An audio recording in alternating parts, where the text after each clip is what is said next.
இந்த மாதிரி தலைவர்களோ இந்த மாதிரி மந்திரிமார்களோ இந்த மாதிரி கட்சி ஆட்கள் எல்லாத்தையும் அனுப்பின மக்கள் உங்களுக்கு பழைய செருப்பால் அடிக்கணும் என்று சொல்லலாதே. நீங்க எல்லாம் ஊத்த தண்ணி குடிச்சிட்டு வைத்தால போடும் என்று சொல்லலாதே. உங்களுக்கு எல்லாம் சரியே போக கூடாதுன்னு சொல்லி சொல்லலாதே. அல்லாஹ் உங்களுக்கு நல்லா புத்தி கொடுக்கணும் என்று சொல்லி சொல்ல. நேர்மையான ஆட்கள் உங்களுக்கு தேவையில்லை, நல்ல ஆட்கள் தேவையில்லை, பயமில்லாத ஆட்கள் உங்களுக்கு தேவையில்லை. உங்களுக்கு இந்த கூஜா பிடிச்சிட்டு ஆமா சில ஆட்கள் வந்து 1-2க்கு போயிட்டு இந்த 2ஆம் நம்பருக்கு போயிட்டு வெளிநாட்டுல எல்லாம் தொடைப்பாங்க. நீங்க அந்த தொடைக்கிற வேலைய சரிங்கன்னு சொல்லி சில நேரத்துக்கு டவுட்டா வருது. உங்களுக்கு இந்த ஸ்மெல் வருதே இல்லையா? என்ன உங்களோட குவாலிட்டி? நாளை நடக்கின்ற ஆர்ப்பாட்டத்துக்கு பிற்பாடு இஸ்ரேலை நோக்கி ஒரு கப்பல் மூலமாக உணவை கொண்டு செல்லுகின்ற ஒரு முயற்சியிலும் இந்த நாட்டு மக்களை ஈடுபடுத்துகின்ற ஒரு மிகப்பெரிய போராட்டம் நாளை நடக்கின்ற கப்பல்ல காசால உணவு அனுப்ப போறாங்க இஸ்ரேல் நோக்கி. ஹஸ்ரத் ரவுஃப் ஹக்கீம் ஹாஜி அவர்களே பர்சனலா எடுத்துக்கொள்ள வானம் அல்லாவுக்காக. அந்த இஸ்ரேலுக்கு போக கூடாது, அது ஹைஃபா போர்ட், அங்க ஈரான் வந்து குடுக்குடுன்னு கொடுத்திருக்கு. ஆனா நீங்க சொல்லணும் பலஸ்தீன் நோக்கி. நாடு பலஸ்தீன் என்று சொல்லும் பொழுது அதுக்கப்புறம் என்ன இஸ்ரேல் அது கள்ள நாடு, அது தீவிரவாத நாடு, அது பொய்க்கார முஸ்லிம்களுக்கு எதிரான சூழ்ச்சி செய்ய மனிதாபிமானத்துக்கு எதிரான இஸ்ரேல் உருவாக்கும் போது பலஸ்தீன்ல கிறிஸ்டியன் அவர்களும் இருந்திருக்கிறாங்க, அரபு கிறிஸ்டியன் வேற யூரோப்பியன் கிறிஸ்டியன்மார்களும் இருந்திருக்கிறாங்க. இந்த ஜயனிஸ்ட் யூதர்கள் கிறிஸ்டியன்களுடைய எதிரிகள். அவங்களையும் இந்த ஜயனிஸ்ட் யூதர் ஜயனிஸ்ட் அவங்க கிறிஸ்டியன் ஆட்களையும் பச்சை பச்சையா கொண்டு இருக்கிறாங்க. நீங்க வரலாறு பாருங்க. நான் வந்து இந்த பௌத்தருக்கு எதிராவோ கிறிஸ்டியனுக்கு எதிராவோ இந்துக்கு எதிராவோ நான் சிக்குக்கு எதிராவோ கதைக்கிறது இல்ல, நான் ஜாயனிசமுக்கு எதிராக தான் கதைக்கிறேன். இப்ப இந்த வஸ்கோ த காமா மாதிரி இல்ல எங்கட ரவுஃப் ஹக்கீம் மாமா அப்படின்னு சொல்லி என்னோட ஃப்ரெண்ட் ஒன்று சொன்னாரு. அப்ப நான் சொன்ன அவரு கப்பல் எப்படி அனுப்ப போறீங்க? நாளைக்கு நடக்கிற போராட்டம் அதாவது நேத்து நடந்துருச்சு, அது 15ஆம் தேதி நடந்து முடிஞ்சு. இப்ப இன்னைக்கு ஒரு நியூஸ் வரணுமே, ஒரு அறிக்கை ஒண்ணு வரணுமே. ஏயா இவ்வளவு போய் சொல்றீங்க? இவ்வளவு 65 தாண்டிடுச்சு. உங்களுக்கு போன ஸ்பீச்ல சொன்னேன், கபூர்ல எப்ப அல்லாஹ் கூப்பிடுவானோ தெரியாது. இஸ்ராயல் அலைஹிஸ்ஸலாம் எப்ப கோல் வருமோ வந்து நிப்பாங்களோ. கப்பல் அனுப்பிட்டு வாரன் வஸ்கோ த மாமா மாதிரி ரவுஃப் ஹக்கீம் மாமாட கப்பல், சாரி ரவுஃப் ஹக்கீம் அவர்களுடைய கப்பல் போதனை. இப்ப நான் ஒரு கமெண்ட் வந்துச்சு, நீங்க நானா தம்பி சொல்லுவான, நான் வேற என்ன சொல்ல? என்னையும் ஆட்கள் சில ஆட்கள் கூப்பிட்டாங்க, ஷிராஸ் நானா எப்படி இருக்கிறீங்க? நான் அல்ஹம்துலில்லாஹ் தம்பி நல்லா இருக்கிறேன். இர்ஃபானோ முகமதோ அப்துல்லாவோ அகீலோ யாரும் அப்படி இல்லாட்டி ஷிராஸ் தம்பி நல்லா இருக்கிறீங்களா? தம்பி என்ற வேர்டு இப்ப உங்களுக்கு நல்லா எரிச்சலா இருக்கும்.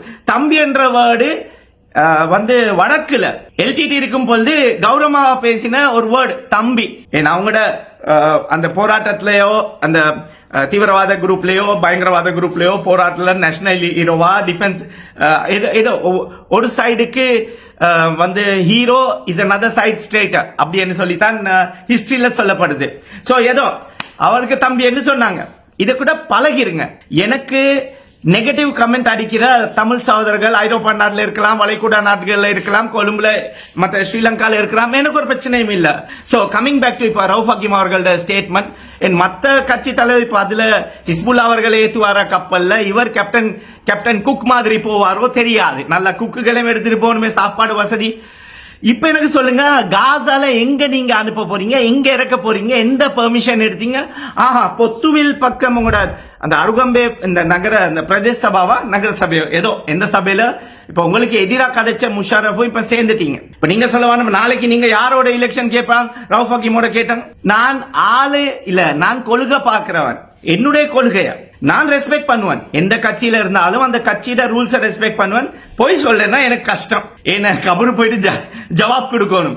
இதே தான் இந்த மாதிரி தலைவர்களோ இந்த மாதிரி மந்திரிமார்களோ இந்த மாதிரி கட்சி ஆட்கள் எல்லாத்தையும் அனுப்பின மக்கள் உங்களுக்கு பழைய செருப்பால் அடிக்கணும் என்று சொல்லலாதே.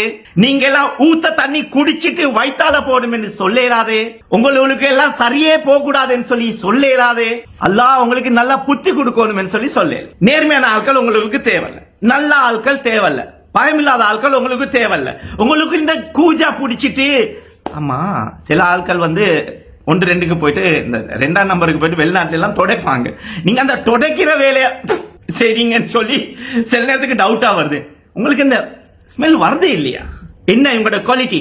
20 வருஷமா அஷ்ரப் சார் கொல்லப்பட்டதுல இருந்து இவர் அதை பத்தி பிடிக்கிறார். நான் குறை சொல்றது இல்ல, நான் தான் அந்த உலமா சபையோட பெரியவரும் 22 வருஷமா இருக்கிறதுக்கு நான் கொஞ்சம் ஹஸ்ரத் இப்போ ஓய்வெடுக்கிற டைம் நல்லா ஃபேமிலிக்கு டைம் கொடுங்க. எல்லா இடத்துல ஃபேமிலிஸ் இருக்கு. ஆமா, அதாவது சொந்தக்கார ஃபேமிலிஸ் தான், சொந்தக்கார ஃபேமிலிஸ். சோ எல்லா நாடுகளையும் போறீங்க, ஒவ்வொரு ஃபேமிலியா எடுத்துட்டு போகலாமே அப்படின்னு சொல்லி நியத் இன்ஷா அல்லாஹ் அவங்களுக்கு. சோ அப்படின்னு எல்லா இடத்துல இருக்கும். அப்ப எதிர்ப்பா இல்ல, இல்லாட்டி எங்கட மேலும் போட்டு ஏதாச்சும் நோட்டீஸ் வந்துடும். நாங்க யாருக்கும் அப்படி பேசினது இல்ல. நாங்க எங்கட கருத்தை சொல்றோம். இந்த இப்படி ஒரு விஷயம் இருக்கு, கொஞ்சம் நீங்க அதை பத்தி அவதானிச்சிருங்க. என்ன மத்தது ஃபிரௌன் மாதிரி வாழ்க்கை நீட்டம் யாருக்குமே இல்ல. அந்த மாதிரி காசு ஏதோ பரவாயில்ல, அதை விடுவோம். கமிங் பேக், இந்த கப்பல் அனுப்புற சீன். இப்ப நீங்க கப்பல் எங்க அனுப்ப போறீங்க, யாரோட அனுப்ப போறீங்க? கேப்டன் குக்கா, இல்லாட்டி போனா பைரட்ஸ் ஆஃப் த கரீபியன் அந்த கேரக்டர் தான். எப்படி நீங்க வந்து இப்படி கல்ஃபால போயிட்டு அமெரிக்கா ஷிப்பை பாஸ் பண்ணி, ஈரான் ஷிப்பை பாஸ் பண்ணி, ஈஜிப்டுக்கு பாஸ் பண்ணிட்டு ஜோர்டன் பக்கமா இங்க அலசியும் போயிட்டு இந்த உணவு ரோட்டால அனுப்ப போறீங்களா? இல்லாட்டி போனா ஈஜிப்ட் பக்கம் போயிட்டு அங்கால ஆட்களையும் அனுப்பல, போர்டுகளை நிப்பாட்டின இஸ்ரேல் இலங்கையில. இங்கே பிச்சைக்கார லெவல்ல மக்கள் இருக்கிறாங்க, கூடியான மக்கள் பாவம், பசியில தின்ன உணவு இல்லாம. இதுவெல்லாம் சொல்லி உங்களோட பொய்ய கேட்டு நம்பி இருக்குதே ஒரு கூட்டம். அல்லாஹ் அல்லாஹ், உங்களுக்கும் ஆசையா சாகர காட்டி தலைவரா இருக்கணும்னு சொல்லி என்ன சொல்ல மக்கள் நீங்க விரட்டுறீங்களே இல்ல. உங்களுக்கு இந்த அடிமைத்துவம் பழகிருச்சு. நபி ஸல்லல்லாஹு அலைஹி வஸல்லம் காலத்துக்கு பிறகு அடிமைகள் இல்லைன்னு சொல்லி, ஸ்லேவரி உலகத்துல இருந்து போயிடுச்சேன்னு சொல்லி பயான்கள், அது நபி ஸல்லல்லாஹு அலைஹி வஸல்லம் காலத்துக்கு பிறகு நடந்தது. ஆனா இன்னமும் இருக்கு. நீங்க எல்லாம் சுதந்திர அடிமைகள், சுதந்திர பேருக்குள்ள இருக்கிற அடிமைகள். உங்களுக்கு எல்லாம் கோல முஸ்லிம்கள் சொல்லி சொல்லலாது. எனக்கு நானும் களிமா சொன்னவன்.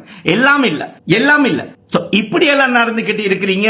இந்த வஸ்கோத காமாவுக்கு போற ரவுஃப் ஹக்கீம் மாமாட கப்பல் இந்த இப்ப போகுது. இதுக்கு அனுப்பி பாருங்களேன்.